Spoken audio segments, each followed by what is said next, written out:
Since we have made a very interesting program, it's time to do some experiment with that.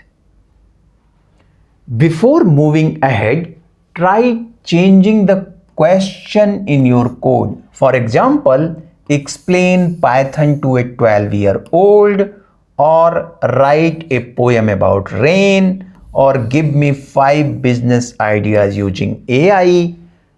Run the program again and again. Notice that you don't change the program itself, only the prompt you have changed within the program, that means the message part, and the same AI engine can answer completely different kind of questions.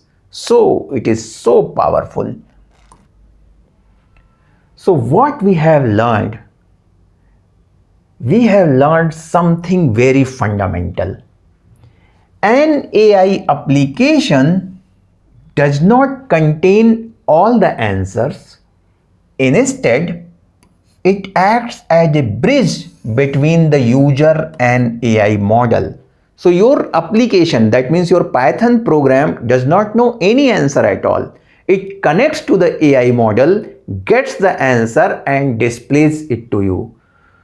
So your program sends a prompt, the AI model generates a response, and your program displays it. This simple cycle is the heartbeat of every AI powered application.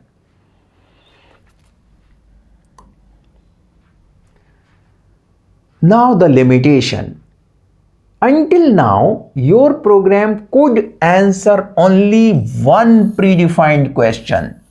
Only one predefined question which you have written in the message part. That's not very useful.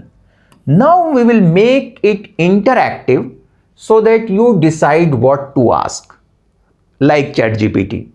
So instead of editing the code every time, you will type your questions directly into the terminal, just like chatting with ChatGPT. So by the end of day 1, you will have a working conversational AI assistant that can hold an ongoing dialogue with you. So that means we will have a working conversational AI assistant today itself on the first day of this course. Isn't it exciting? Okay, so move ahead.